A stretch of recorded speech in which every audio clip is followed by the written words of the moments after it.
2025 कल समाप्त हुआ।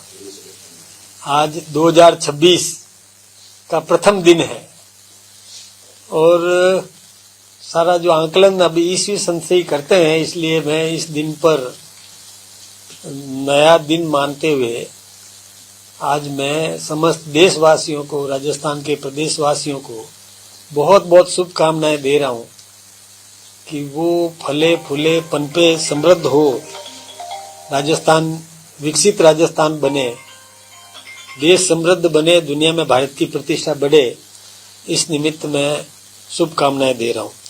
2025 का वर्ष हम सबके लिए उपलब्धियों भरा रहा, जिसमें केंद्र में भी नरेंद्र भाई मोदी जी के नेतृत्व में हमारी सरकार ने बहुत प्रगति की, दुनिया में भारत की प्रतिष्ठा बढ़ाई, भारत आत्मनिर्भर बनने की पूरी उस प्रक्रिया में आगे रहा, अग्रणी रहा।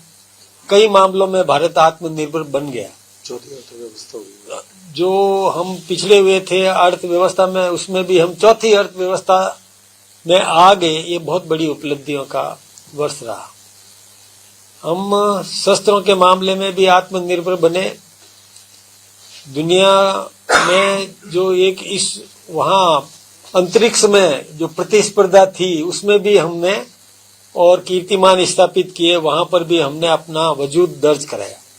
राजस्थान में भजनलाल जी शर्मा के नेतृत्व में जो सरकार बनी, उसमें भी कई उपलब्धियां रही, चाहे पानी के मामले में हो, बिजली के मामले में हो, रोजगार के मामले में हो, औद्योगिक विकास के मामले में हो, सड़कों के सुदृढ़ीकरण को लेकर के हो, लोगों को नौकरी दिलाने के मामले में हो, कानून व्यवस्था को सुदृढ़ करने की दिशा में हो, अपराधों को पर अंकुश लगाने का काम रहा हो, उस सब में भजनलाल जी की सरकार ने बहुत उपलब्धियां हासिल की, कानून व्यवस्था सुदृढ़ की, राजस्थान के नागरिकों को किसान सम्मान निधि अपनी तरफ से जोड़ करके भी देने का काम किया, किसान को किस प्रकार से मजबूत करें, यानी प्रत्येक वर्ग में प्रत्येक क्षेत्र को सुदृढ़ करने के निमित्त काम किए। अब हम आगे सोलर पैनल्स के माध्यम से हम किसान आम उपभोक्ताओं को भी बिजली दिन में पूरी उपलब्ध करवाने की कोशिश करेंगे। उद्योग को पूरी बिजली देंगे, औद्योगिक विकास होगा, समृद्धि बढ़ेगी, राजस्थान संपन्न बनेगा, प्रॉस्पेरिटी बढ़ेगी, आम आदमी की खरीद क्षमता, क्रय शक्ति उसकी बढ़ेगी। इस निमित्त हमारा प्रत्येक काम होगा। राजस्थान विकासशील राजस्थान, विकसित राजस्थान बनने की दिशा में हम सब मिलकर के काम करेंगे। इस निमित्त हम सारे चैनल्स का भी उपयोग करना चाहेंगे कि आप भी राजस्थान के समग्र विकास में और जो कुछ भी अपना योगदान दे सके, राष्ट्र प्रथम की भावना को ध्यान में रखते हुए आप भी उसमें अपनी भूमिका निभाएं। यही शुभकामनाएं दे रहा हूँ। 26 का क्या टारगेट है? निकाय पंचायत चुनाव। देखिए, ये राजनीतिक क्षेत्र में यदि सोचें तो चुनाव प्रक्रिया हम चाहेंगे कि वो इस प्रकार की बने कि एक वर्ष में ही सारे चुनाव संपन्न हो जाए और उसके बाद लगातार विकास के निमित्त सारी संस्थाएं लग जाए। तो उस दिशा में भी हम काम कर रहे हैं। अभी स्थानीय निकाय पंचायतों के चुनाव होने वाले हैं, पंचायत समिति, जिला परिषद के। तो भारतीय जनता पार्टी सभी क्षेत्रों में विजयी होगी। इस निमित्त हमारे कार्यकर्ता भी उत्साहित है, सब सक्रिय होकर के काम कर रहे हैं। हमारा संगठन भी मजबूत हो रहा है। जिन क्षेत्रों में हम प्रभावी नहीं हैं, वहां भी हमारा प्रभाव बढ़ा है और निश्चित रूप से पूरे क्षेत्र में भारतीय जनता पार्टी के प्रति जनता का मोह, जनता का आकर्षण, जनता का विश्वास ये बढ़ा है। विभिन्न विपक्षी पार्टियों में आपस में सिर फुटोवल, फूट, ये सब कुछ हो रहा है और लोग उनसे निराश हो चुके हैं और वो हमारे साथ जुड़ने के लिए तत्पर है। और हम भी जो वो लोग सोच समझ करके, नीतिगत समझ के आधार पर यदि आते हैं तो हम उनका निश्चित रूप से संरक्षण करेंगे, साथ लेंगे। बाबूलाल खटारा जो आपके सदस्य थे, अब बड़ी मछलियों के नाम ले रहे हैं, वो अपने नाम उगल रहे हैं कि कैसे पेपर डील होते थे, क्या कहना चाहेंगे? कौन कौन शामिल था कांग्रेस राज में? देखिए, ये बात तो सही है। कईयों को तो हमने पकड़ा है, हमारी भजनलाल जी की सरकार ने कईयों को पकड़ा है, उनको जेल के सींचों में बंद करने का काम भी किया। लेकिन ये बात सही है कि कुछ अब सामने आ रहे हैं, कुछ अब पोल खुल रही है, आएंगे वो भी सजा भुगतेंगे। प्रक्रिया जारी है, कोई हमने बंद नहीं कर दी है। जिसने अपराध किया है वो दंडित होगा। 7 मोर्चे हैं, 6 मोर्चों की घोषणा हुई, महिला मोर्चा को रोक दिया, क्या कारण है?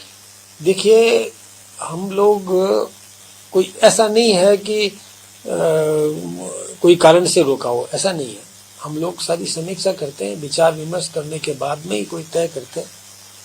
वो घोषणा हो जाएगी, वो भी 1-2 दिन में वो भी हो जाएगी। 11 महीने से पद खाली चल रहा था, उसके बाद 11 महीने में लगातार कोई काम मोर्चे में हो रहे हैं, नहीं हो रहे, वो बात अलग है, पर 11 महीने से खाली थे और जो मोर्चे लगातार भरे गए थे उनको तो घोषणा कर दी और उसको लिया तो कहीं कोई राजनीतिक। देखिए, महिला मोर्चा की जो अध्यक्ष हमारी एक जिला अध्यक्ष बन गई, लेकिन महामंत्री और सारे जो कार्यकर्ता काम कर रहे थे यथावत काम कर रहे हैं। कई बार ऐसा होता है कि अध्यक्ष को दूसरा दायित्व दे देते हैं तो बाकी टीम तो काम करती ही करती है। हमारी टीम काम कर रही है, कहीं कोई खाली नहीं है, काम कर रहे हैं। संगठन सशक्तिकरण पखवाड़ा मना रहे हैं, किस तरह से संगठन को मजबूत करने का, विश्व का सबसे बड़ा संगठन है, मजबूत करने, लेकिन अब आगे इसको किस तरह से मजबूत करेंगे या क्या कोई कमजोरी रह गई जिसको मजबूत कर रहे हैं, क्या रूपरेखा रहेगी? देखिए, मजबूत का कोई अंतिम छोर होता नहीं है। मजबूत और मजबूती बढ़ाना, विस्तार करना, क्षेत्र में सर्व व्यापक बनना, ये तो प्रक्रिया है और ये हमको और आगे बढ़ना है और मजबूत करना है। तो मजबूत का कोई अंत तो होता नहीं है। मजबूती तो प्राप्त करें, शक्ति प्राप्त करें, अपरिमित शक्ति तो आती नहीं है। इसलिए हमें सुदृढ़ करना है, अपने संगठन को और सुदृढ़ करना है। कमी तो रही है ना कहीं तो उसको और मिटाएंगे कमियों को। इसलिए और क्षेत्रों में भी हम व्यापक बनना चाहते हैं। 3 तारीख को कार्यशाला हो रही है।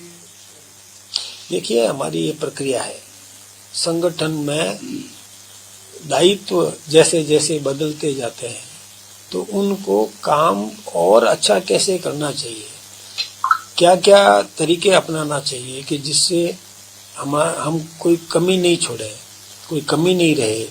तो इस निमित्त हमारे कार्यशालाएं होती है, ये प्रक्रिया है। आपको पता होगा, विधायकों की भी कार्यशाला होती है, हमारी भी कार्यशाला होती है, संगठन की भी कार्यशाला, सबको कुछ न कुछ सीखने को तो मिलता ही मिलता है। तो वो हमारे सत्र होंगे। कितने सत्र होंगे? वो 5 सत्र होंगे और 5 सत्र में अलग अलग प्रबुद्ध जन, जो प्रवीण है, दक्ष हैं, किसी विषय के विशेषज्ञ हैं, वो अपने अपने तरीके से समझाएंगे हमको। किसको आमंत्रित करते हैं? वो आमंत्रित नहीं करते, इसमें व्यवस्था होती है, भेजा जाता है, नेतृत्व तो भेजता है। हमारे इच्छा से हम कोई अलग से थोड़ी बुलाते हैं। वो देखते हैं कि किस विषय को कौन अच्छे तरीके से समझा सकता है, तो वो भेजते हैं। नए साल में मंत्रिमंडल में वैसे ये काम तो विशेष अधिकार मुख्यमंत्री जी का है, लेकिन होगा।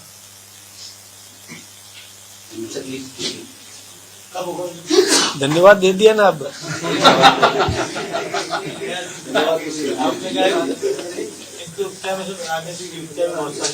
हाँ, चल रही है, प्रक्रियाधीन है, बहुत जल्दी हो जाएगी। अधिक एक सवाल हो रहा है, आपने कहा था कि बीजेपी का जो विधायक है वो रिश्वत के मामले में, सवालों के बदले रिश्वत मांगने में पकड़ा गया, और आपके विधायक पकड़े गए केवल राशि के लिए कि भाई जो विधायक निधि उसमें से राशि कमीशन के मामले में। आपने कहा कि उसका अपराध ज्यादा बड़ा है, तो उसका मतलब ये है कि इनका अपराध क्षमा योग्य है या क्या है? अक्षम्य है, क्षमा योग्य नहीं है। देखिए, मैं दोनों में अंतर कर रहा हूँ। अंतर ये है कि एक ने प्रश्न लगाए, बीटीपी के विधायक बागीडोरा के जयकृष्ण पाटीदार ने प्रश्न लगाए, सोच समझ करके किसी को ब्लैकमेल करने की नीयत से प्रश्न लगाए। प्रश्न लग गया, उसके बाद उसको डराया कि मैं इस पर खिंचाई करूंगा और इसमें तुम्हारे ये कर दूंगा। फिर उस पर कि हटने के लिए पैसे लिए। ये एक सबूत सहित है, ये अपराध अक्षम्य है। और पैसे लेते हुए रेड हैंडेड अरेस्ट, ये भी हुआ। हमारे विधायक ने भी अपराध किया है, लेकिन वो अपराध था एक नाटक, स्टिंग ऑपरेशन, एक नाटक था जिसमें न तो कोई स्वीकृति थी, मतलब राशि की स्वीकृति भी नहीं थी, न कोई खरीदना था, न कोई बेचना था, न कोई पैसा स्वीकृत करना था, न कोई काम था, न तो किसी काम के लिए राशि स्वीकृत की गई, न किसी प्रकार का कोई धरातल पर कोई काम हुआ हो और उसके बदले में कोई पैसा लिया हो, ऐसा नहीं है। एक स्टिंग ऑपरेशन था, एक चैनल ने किया, एक न्यूज पेपर एजेंसी ने किया, लेकिन उसमें भी स्वीकारोक्ति को हम अपराध मानते हैं कि कैसा भी स्टिंग भी हो तो भी स्वीकार क्यों किया जाए। ये मैं ठीक नहीं मानता। ये हमें लगता है कि ये इस प्रकार का, चाहे कैसे भी घुमा करके उसने किया होगा, कैसे ही फंसाया होगा, कैसे ही उसको पाबंद कर दिया होगा, कुछ भी कर दिया होगा, लेकिन एक स्वीकार कैसे कर सकता है कोई, तो ये सुचिता की श्रेणी में नहीं आता है। इसलिए हम उसको ऐसा नहीं है कि हम माफ कर रहे हैं। हमने अनुशासन समिति को दिया है, अनुशासन समिति उसकी समीक्षा करेगी कि क्या वस्तु स्थिति थी। हमने जो कुछ भी अभी तक किया उस समाचार पत्र के समाचार के आधार पर किया। अब उस समाचार में कितनी सच्चाई थी, कितनी वास्तविकता थी, कितनी काट छाट की गई है, किन शब्दों को छुपा दिया गया है, किन शब्दों को बाहर निकाला गया, ये तो जांच के बाद सामने आएगा।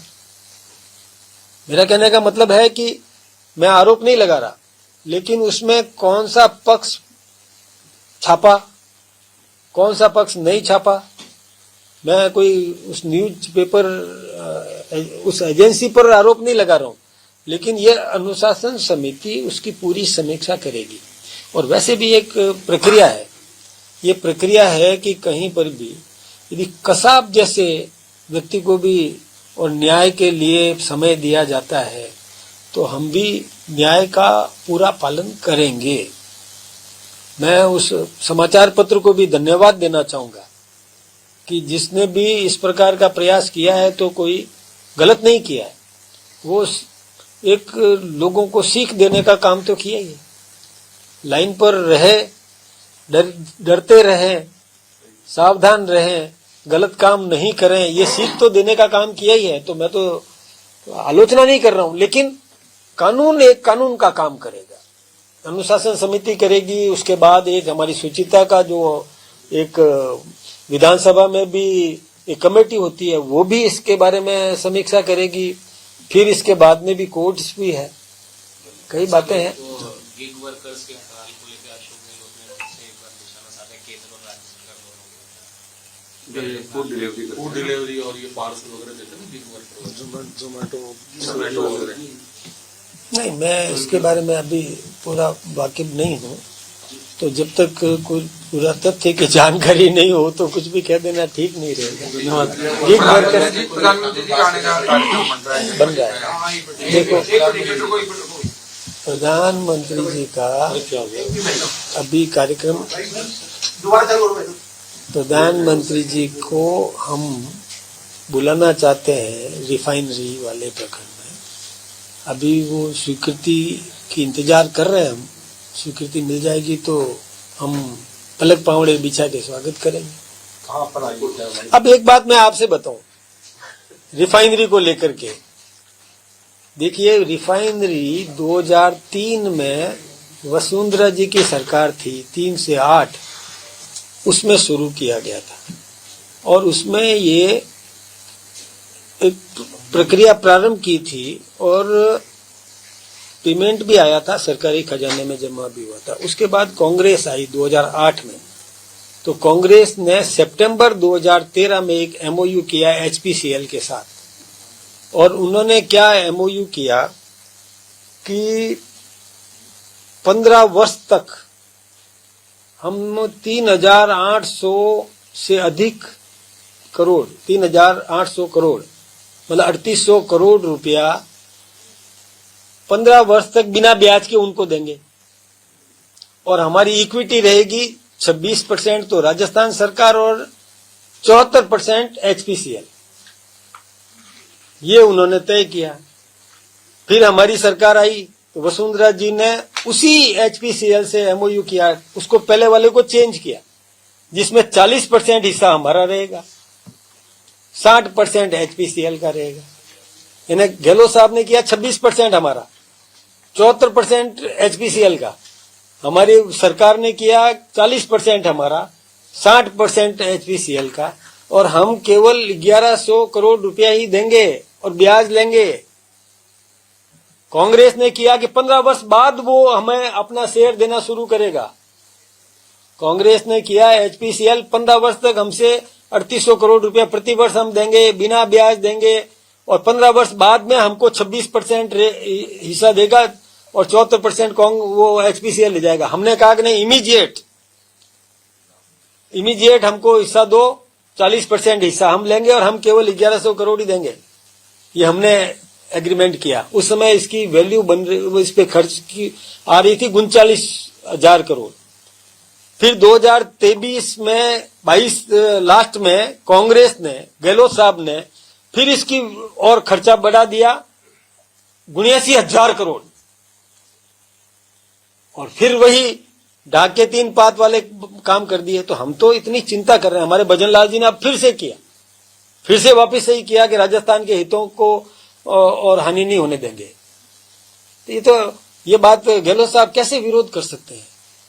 गहलोत साहब को तो ये देखना तो पड़ेगा, आकलन तो करना पड़ेगा। और मैं, मीडिया भी जागरूक है, मीडिया कोई आंकड़ों के साथ खेलता है, बिना आंकड़ों के थोड़ी मीडिया कोई वैसे ही वाहवाही दे देगा किसी को। हमने काम किया, राजस्थान के हितों का पूरा ध्यान रखा, उन्होंने बंदर बांट करी। ये बात भी जनता को तो बताने की जरूरत है। धन्यवाद। जैसे विधायकों पे 30%, 40% का केस चलता है, 700 करोड़ चलता है वैसा। मैं हूं ना सांसद, मैं हूं सांसद। मैं आपसे एक बात बताऊं, हम सांसद हैं और हम ये मतलब सब हमारे कार्यकर्ताओं को देते हैं कि आप जो कहोगे वही होता है। मैं विधायक रहा हूं, मैंने भी यही किया कि कार्यकर्ता बताता है। आपके राज्य की खबरें, आपके शहर की खबरें सबसे पहले जानने के लिए देखते रहें अमर उजाला। चैनल को सब्सक्राइब जरूर कर लें और पाएं हर अपडेट।